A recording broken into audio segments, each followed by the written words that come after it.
Woensdag 26 Maart, goeiemôre geliefdes in ons Here Jesus Christus.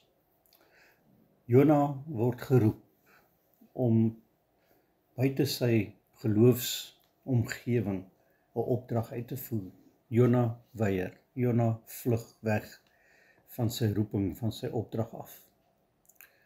Maar Jona hou nie rekening met God nie. Want God het vir Jona geroep met 'n doel. Jona moes gaan preek en 'n stad se redding was op die spel. Maar ook die boodskap wat Jona vir sy volk moes word, was vir God belangrik. En die boodskap wat Jona vir elkeen van ons moes word. En daarom gebeur hier 'n groot wonderwerk. Ja, 'n vis sluk hom in, God stuur 'n vis om hom te red. Maar die groot wonderwerk is hier dat Jona het begine bid daar binne in die vis. Want binne in die vis het hy al sy redding ervaar. Vanuit die dieptes van die dood wat hy in die gesig gestaar het. Interessant dat sy gebed nie oorspronklike gebed is nie, dis aanhalingsfrases uit die psalms. Jy kan dit gaan lees, maar ek lees vir u vers 2 daar in hoofstuk 2.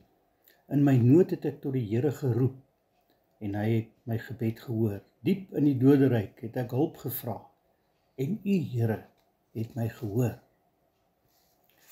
Gaan lees maar die res van die gebed om die intensiteit, die diepte van sy nood aan te voel.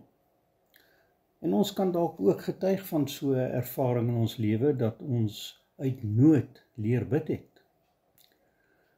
Partykeer is dit dalk die probleem dat ons net in noodsituasies begine bid.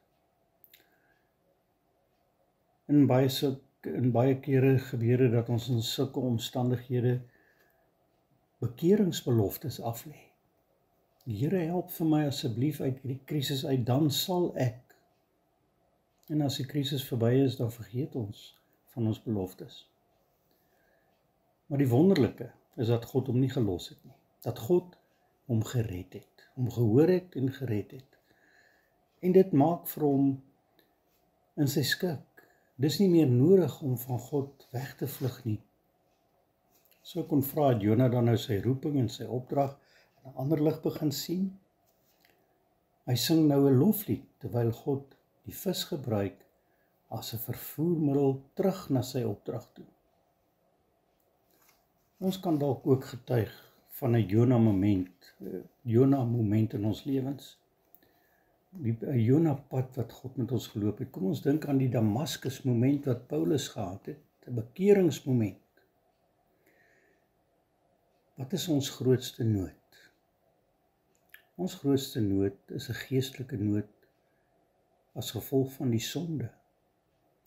Ons is in lydingstyd waar ons diep bewus word van die feit dat God ons uit ons nood kom red het, kom verlos het, om 'n bevrydingslewe te kan leef, om 'n lewe tot eer van hom te kan leef, om 'n verskil in die wêreld te gaan maak.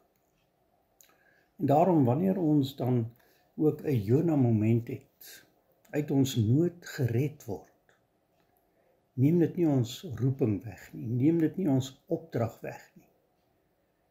God red ons juis om tot eer van sy naam te gaan lewe, om 'n verskil te gaan maak. Daar waar ons dalk nie dit verwag nie, daar waar ons dalk nie wil loop nie. Dankie Here dat U vir ons die krag gee, die toerusting gee, sodat ons U roeping, ons opdrag kan gaan uitvoer. Amen.